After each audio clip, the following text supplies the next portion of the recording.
20장. 그때 하나님께서 여호수아에게 말씀하셨다. 이스라엘 백성에게 말하여라. 내가 모세를 통해 너희에게 지시한 대로 도피성을 지정하여 누구든지 실수로 뜻하지 않게 사람을 죽인 자가 피해 보복자를 피하여 안전한 피난처인 그곳으로 피신할 수 있게 하여라. 피할 곳을 찾아 이 성읍들 가운데 한 곳으로 피하려는 사람은 성문 입구에 서서 성읍의 지도자들에게 자신이 저지른 일을 털어놓아야 한다. 그러면 지도자들은 그를 성읍 안으로 받아들이고 그에게 살 곳을 주어 더불어 살 수 있게 해야 한다. 피해 보복자가 그를 뒤쫓아와도 그를 내주어서는 안 된다. 그는 사람을 죽일 의도가 없었고 악감정을 품은 적이 없기 때문이다. 그는 회중 앞에서 재판을 받을 때까지 그리고 현재의 대제사장이 죽을 때까지 그 성읍에 머물러 지낸 뒤에야 자기가 도망쳐 나온 자기 고향집으로 돌아갈 수 있다. 그들은 납달리 산지에 있는 갈릴리의 게데스와 에브라임 산지에 있는 세겜과 유다 산지에 있는 기럇 아르바 곧 헤브론을 구별하여 지정했다. 여리고 동쪽 요단강 건너편에서는 르우벤 지파 중에서 사막 고원에 있는 베셀, 갓 지파 중에서 길르앗의 라못, 므낫세 지파 중에서 바산의 골란을 지정했다. 이것은 이스라엘 백성과 그들과 함께 사는 외국인을 위해 지정된 성읍들로 누구든지 뜻하지 않게 사람을 죽인 사람이 그곳으로 도망하여 회중 앞에서 공정한 재판을 받기도 전에 피해 보복자의 손에 죽지 않게 하기 위해서였다. 21장. 레위 지파의 지도자들이 제사장 엘르아살과 눈의 아들 여호수아와 이스라엘 백성의 다른 지파 지도자들을 찾아왔다. 이것은 가나안 땅 실로에서 있었던 일이다. 그들이 말했다. 하나님께서 모세를 통해 명령하시기를 우리가 머물러 살 성읍들과 우리 가축들을 먹일 목초지의 사용 권한을 우리에게 주라고 하셨습니다. 이스라엘 백성은 하나님께서 명령하신 대로 자신들이 받은 유산 중에서 다음의 성읍과 목초지를 레위 지파에게 주었다. 고앗 가문의 몫을 결정할 제비는 이렇게 뽑았다.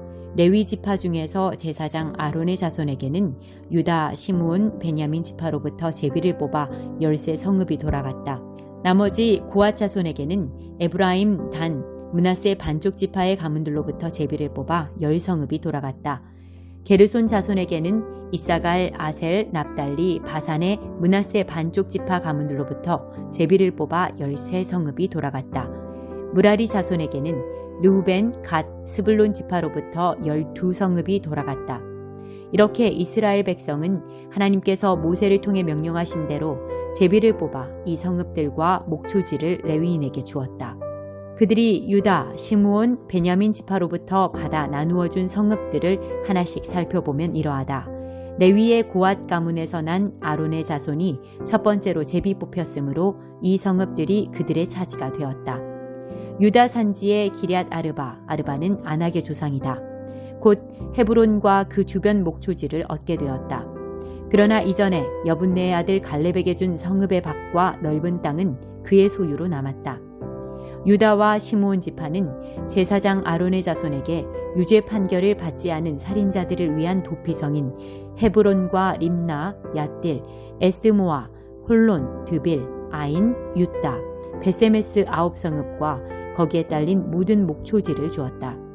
베냐민 지파에서는 기브온, 게바, 아나돗, 알몬 4성읍과 거기에 딸린 목초지를 주었다. 이렇게 모두 13성읍과 거기에 딸린 목초지가 아론의 자손 제사장들에게 돌아갔다. 레위 지파의 나머지 고앗 가문에게는 에브라임 지파에게서 제비를 뽑아 받은 성읍들을 나누어 주었다. 유죄 판결을 받지 않은 살인자를 위한 도피성인 에브라임 산지의 세겜과 게셀, 깁사임, 베토론 4성읍과 거기에 딸린 목초지였다. 단 지파에서는 엘드게, 깁부돈, 아얄론, 가드림몬 4성읍과 거기에 딸린 목초지를 주었다. 므낫세 반쪽 지파에서는 다아낙, 가드림몬 2성읍과 거기에 딸린 목초지를 주었다. 이렇게 모두 10성읍과 거기에 딸린 목초지가 나머지 고앗 가문에게 돌아갔다. 레위 지파의 게르손 가문에게는 므낫세 반쪽 지파에서 유죄 판결을 받지 않은 살인자를 위한 도피성인 바산의 골란과 브에스드라 2성읍과 거기에 딸린 목초지를 주었다.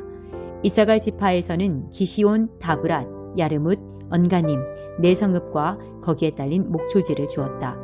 아셀 지파에서는 미살, 압돈, 헬갓, 르홉 네 성읍과 거기에 딸린 목초지를 주었다. 납달리 지파에서는 유죄 판결을 받지 않은 살인자를 위한 도피성인 갈릴리의 게데스와 한못돌, 가르단 세 성읍과 거기에 딸린 목초지를 주었다. 이렇게 모두 13성읍과 거기에 딸린 목초지가 게르손 자손과 그 가문에게 돌아갔다.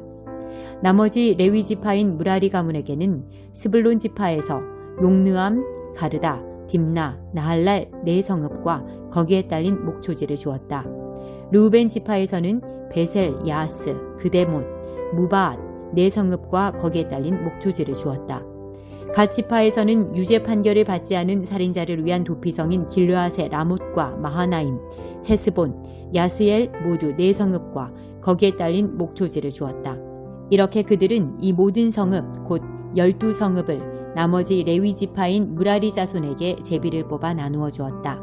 레위 지파는 이스라엘 백성의 영토 안에 48성읍과 거기에 딸린 목초지를 갖게 되었다. 이들 각 성읍은 목초지로 둘러싸여 있었다. 받은 모든 성읍이 그러했다. 이와 같이 하나님께서는 그들의 조상에게 주시기로 엄숙히 맹세하신 모든 땅을 이스라엘에게 주셨다. 그들은 그 땅을 차지하여 거기에 자리 잡고 살았다. 하나님께서는 그들의 조상에게 엄숙히 맹세하신 대로 사방에 쉼을 주셨다. 그들의 원수들 가운데 어느 누구도 그들에게 맞서지 못했다. 하나님께서 모든 원수를 그들에게 넘겨주셨기 때문이다.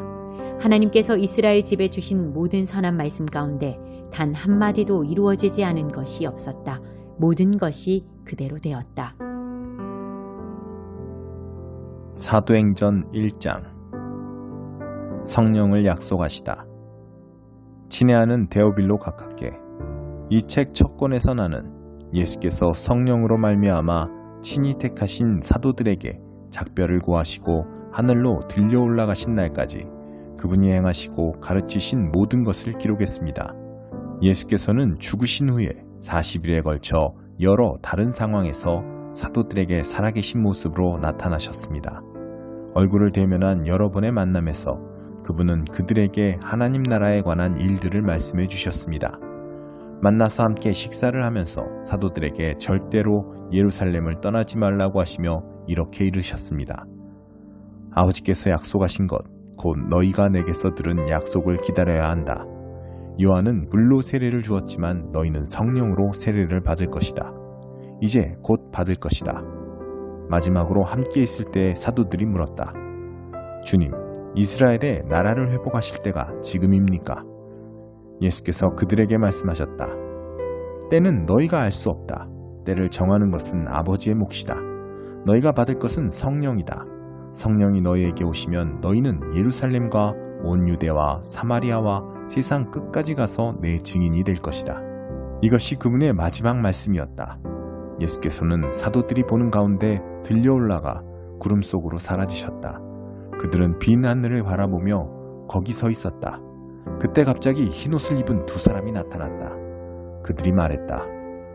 너희 갈릴리 사람들아, 왜 여기 서서 빈 하늘만 쳐다보고 있느냐? 너희 가운데서 하늘로 들려 올라가신 이 예수는 떠나신 그대로 틀림없이 영광 중에 오실 것이다. 예루살렘으로 돌아가다. 사도들이 올리브산이라는 곳을 떠나 예루살렘으로 돌아갔다. 1km가 채 안 되는 길이었다. 그들은 모임 장소로 사용하던 다락방으로 갔다. 베드로, 요한, 야고보, 안드레, 빌립, 도마, 바돌로메, 마테, 알페오의 아들 야고보, 열심당원 시몬, 야고보의 아들 유다. 이들은 끝까지 이 길을 가기로 뜻을 모으고 온전히 하나가 되어 기도했다. 그 중에는 여자들도 있었다. 예수의 어머니 마리아와 예수의 동생들도 함께 있었다. 유다를 대신할 자. 그때 베드로가 일행 가운데서 일어나 말했다. 방 안에는 120명쯤 있었다. 친구 여러분, 오래전에 성령께서 다윗을 통해 예수를 체포한 자들의 길잡이가 된 유다에 대해 말씀하셨습니다. 그 성경 말씀은 성취되어야 했고 이제 성취되었습니다. 유다는 우리 가운데 한 사람으로 이 사역의 한 부분을 맡았었습니다. 여러분도 알다시피 그는 뇌물로 받은 악한 돈으로 조그마한 농지를 샀는데 거기서 배가 터지고 장자가 쏟아져 나오는 비참한 최후를 맞았습니다. 이는 예루살렘 사람이라면 누구나 아는 일입니다. 사람들은 그곳을 살인자의 밭이라고 합니다. 정확히 시편에 기록된 그대로입니다. 그의 농지가 흉흉하게 되어 아무도 거기 살지 못하게 하소서. 또한 나중에 기록된 그대로입니다. 그의 자리를 다른 사람이 대신하게 하소서. 이제 유다를 대신할 사람을 세워야 합니다. 후임자는 예수께서 요한에게 세례를 받으시던 때부터 승천하신 날까지 우리와 함께 있었고 우리와 함께 그분의 부활의 증인으로 지목된 사람들 중에서 나와야 합니다. 그들은 두 사람을 추천했다. 일명 유스도라 하는 요셉 바사바와 마띠아였다. 그들은 기도했다. 오 하나님, 하나님께서는 우리 각 사람을 속속들이 아십니다. 유다가 제 갈 길을 가려고 버린 이 사역과 지도자의 자리를 대신할 사람으로 하나님께서 이 두 사람 중에 누구를 택하셨는지 보여주십시오. 그들은 제비를 뽑았다. 마띠아가 뽑혀서 12사도 중에 들게 되었다. 10장 이스라엘의 집이여, 하나님께서 너희에게 보내시는 메시지를 들으라. 주의 깊게 들어라. 저 이방 민족들을 본받지 마라. 그들의 현란한 마력에 현혹되지 마라. 그들의 종교는 허상에 불과하다. 우상은 목공이 도끼로 나무를 찍어 만든 것에 지나지 않는다. 그들은 그것에 이것저것 장식을 붙이고 넘어지지 않도록 망치와 못으로 고정한다. 그것은 배추밭에 서 있는 허수아비와 같다. 말 한마디 못한다. 그것은 사람들이 운반해 주어야 하는 죽은 나무 토막에 불과하다. 제 발로 다니지도 못한다. 그런 물건에 현혹되지 마라. 아무짝에도 쓸모없는 무용지물일 뿐이다. 오 하나님, 주님은 그런 것과 비교할 수 없는 분입니다. 주님은 경이롭도록 위대하신 분, 그 이름이 더없이 높으신 분입니다. 만민의 왕이신 주님을 누가 감히 두려워하지 않을 수 있겠습니까? 주님만이 경배받기에 합당하신 분입니다. 저기 먼 사방의 여러 민족들을 보십시오. 그들 중 가장 뛰어난 자들이 만든 가장 뛰어난 것도 도저히 주님과 견줄 수 없습니다. 아둔하기 짝이 없는 그들, 나무 막대기를 줄지어 세우지만 모두 헛것들일 뿐입니다. 다시스에서 들여온 은박과 우바스에서 들여온 금박, 청색과 자주색 옷감으로 제 아무리 예쁘게 꾸며도 그저 나무 막대기에 불과합니다. 그러나 하나님은 참되시다. 살아계신 하나님은 영원한 왕이시다. 그분이 노하시면 땅이 흔들린다. 그렇다. 이방 민족들이 몸을 떤다. 그들에게 전하여라. 하늘과 땅을 지은 적 없는 신들, 아무것도 지은 적 없는 막대기 신들은 결국 하늘과 땅 사이에서 아무것도 아닌 것이 되어 나뒹굴 것이다. 그러나 하나님은 능력으로 땅을 지으시고 지혜로 세상을 빚어내셨다. 우주는 그분의 작품이다. 그분께서 천둥 소리를 내시면 비가 쏟아진다. 구름을 피워 올리시고 번개로 폭풍을 누르시며 당신의 창고에서 바람을 꺼내 날려 발진시키신다. 막대기 신을 숭배하는 자들, 참으로 어처구니 없는 얼간이들이다. 자기 손으로 만든 신들로 수치를 당하여 쩔쩔맨다. 그 신들은 모두 가짜요 죽은 막대기일 뿐이다. 말라 죽은 나무를 두고 신이라니 어이가 없다. 심판의 불이 닥치면 모두 재가 되고 말 것들이다. 그러나 야곱의 분깃이신 분은 참되시다. 그분은 온 우주를 지으신 분, 이스라엘을 특별히 주목하시는 분. 그분의 이름이 무엇인가? 만군의 하나님이시다. 공격자들에게 포위된 너희여, 진보다리를 꼭 움켜쥐어라. 하나님께서 경고하셨다. 주목하여라. 나는 여기 사는 자들 전부를 쫓아낼 것이다. 지금 당장, 그렇다. 지금 당장이다. 내가 그들을 벼랑 끝까지 몰아붙이고 압살시킬 것이다. 이런 재앙의 날이 오다니 나는 치명상을 입었다. 오, 내가 어찌 이를 감당할 수 있으리라 여겼단 말인가. 내 집이 무너졌다. 지붕이 허물어졌다. 자녀들이 사라졌다. 다시는 그들을 보지 못할 것이다. 남아서 재건을 시작할 수 있는 사람, 새롭게 시작할 수 있는 사람 하나도 남지 않았다. 이는 다 우리 지도자들이 어리석었기 때문이다. 그들은 하나님께 길을 묻지 않았다. 그래서 모든 일이 틀어졌고 백성은 사방으로 흩어졌다. 자, 들어보아라. 무엇인가 다가오고 있다. 북쪽 국경지대에서 큰 소요가 일어나고 있다. 이제 유다 마을들은 박살나서 들짐승이나 돌아다니는 곳으로 전락하고 말 것이다. 하나님, 저는 압니다. 죽을 인생들인 저희는 인생의 주인이 될 수 없다는 것을, 그럴 만한 능력이 저희에게 없다는 것을. 그러니 하나님, 저희를 바로잡아 주십시오. 주께서 보시기에 최선의 길로 인도해 주십시오. 노를 참아 주십시오. 주께서 노를 바라시면 저희는 끝장입니다. 주님의 노를 저 이방 민족들 위에 내려주십시오. 그들은 주님을 인정하지 않으며 주께 기도하지 않는 자들입니다.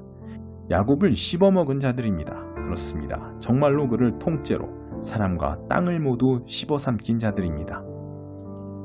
24장 사이비 종말론자들. 예수께서 성전을 떠나셨다. 예수께서 가시는데 제자들이 성전 건물이 얼마나 장관인지 가리켜 보였다. 그러자 예수께서 말씀하셨다. 너희가 고작 이 모든 규모에 감동하느냐?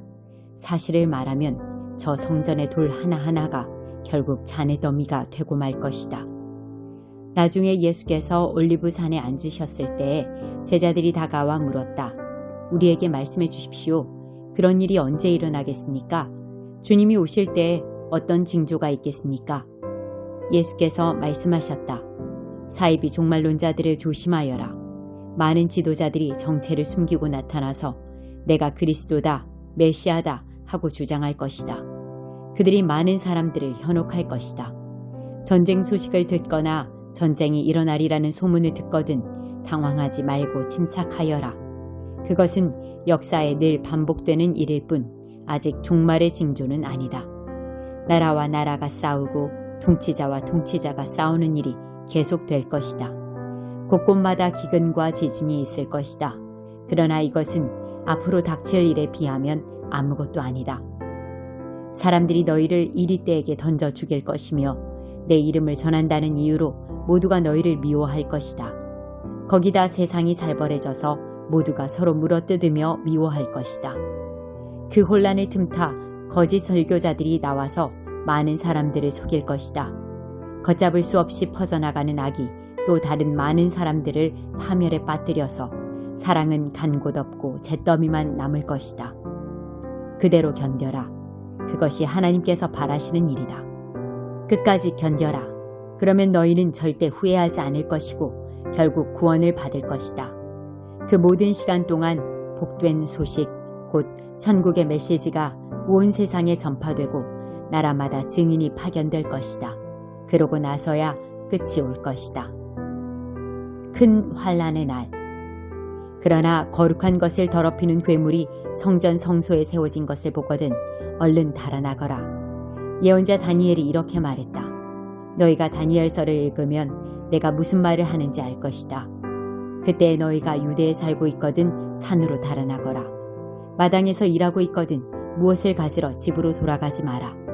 밭에 나가 있거든 겉옷을 가지러 돌아가지 마라. 특히 임산부와 젖먹이는 어머니들이 힘들 것이다. 이 일이 겨울이나 안식일에 일어나지 않기를 바라고 기도하여라. 이렇게 큰 환란은 이 세상 전에도 없었고 앞으로도 없을 것이다.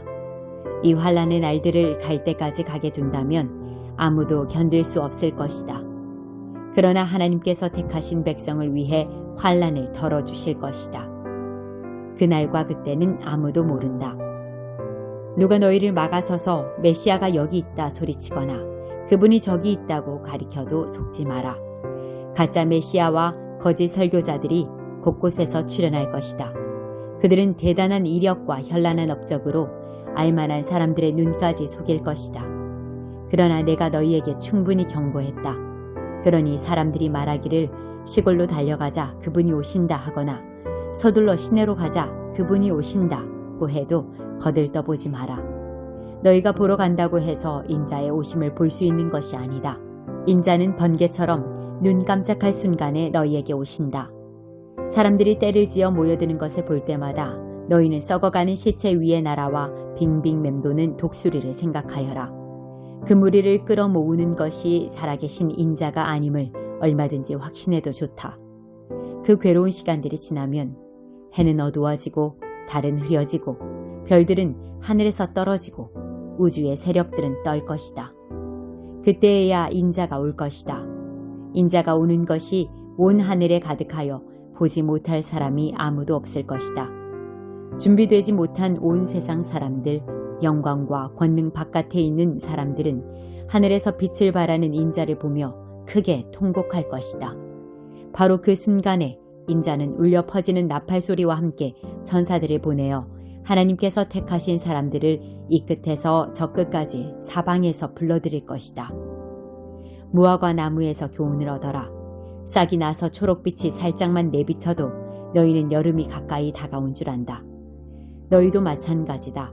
이 모든 일을 보거든 인자가 문 앞에 온 줄 알아라. 이것은 가볍게 여길 일이 아니다. 내가 지금 하는 말은 어느 훗날의 세대에게만 주는 말이 아니라 너희 모두에게도 주는 말이다. 이런 일들이 다 일어나지 않고서는 이 시대가 끝나지 않는다.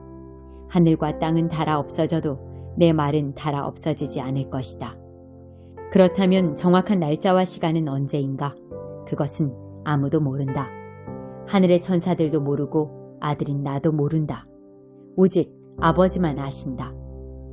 인자가 오는 것도 노아의 때와 같을 것이다. 대홍수 전에 노아가 방주에 오르던 그날까지도 사람들은 모두 평소처럼 지내며 시시덕거리고 즐겼다. 홍수가 나서 모든 것을 쓸어버릴 때까지 그들은 아무것도 몰랐다. 인자가 오는 것도 그와 같을 것이다. 두 남자가 밭에서 일하는데 한 사람은 데려가고 다른 한 사람은 남겨질 것이다. 두 여자가 맷돌을 갈고 있는데 한 사람은 데려가고 다른 한 사람은 남겨질 것이다. 그러니 정신 차리고 깨어 있어라. 너희 주님께서 어느 날에 오실지 모른다. 그러나 너희는 반드시 알아두어라. 만일 집주인이 밤 몇 시에 도둑이 들지 미리 알았다면 개들을 데리고 있다가 침입을 막았을 것이다. 너희도 그렇게 대비하고 있어라. 인자가 언제 나타날지 너희는 모른다. 주방을 책임질 자격을 갖춘 사람이 누구냐? 날마다 제때에 일꾼들에게 음식을 내는 주인이 믿을 만한 사람이다. 주인이 불시에 들이닥쳐도 늘 제 본분을 다하고 있는 사람이다. 내가 너희에게 말한다. 그런 사람은 하나님께 복받은 사람이다. 머자나 주인이 온 집안을 그 사람에게 맡길 것이다. 그러나 그 사람이 자기밖에 모른 채 주인이 나가자마자 제멋대로 하고 일꾼들을 학대하고 친구들을 데려다가 술판을 벌인다면 생각지도 못한 때에 주인이 나타나서 그를 엄벌에 처할 것이다. 그는 결국 위선자들과 함께 쓰레기 더미에 나앉아 바깥 추운 데서 떨며 이를 덜덜거릴 것이다.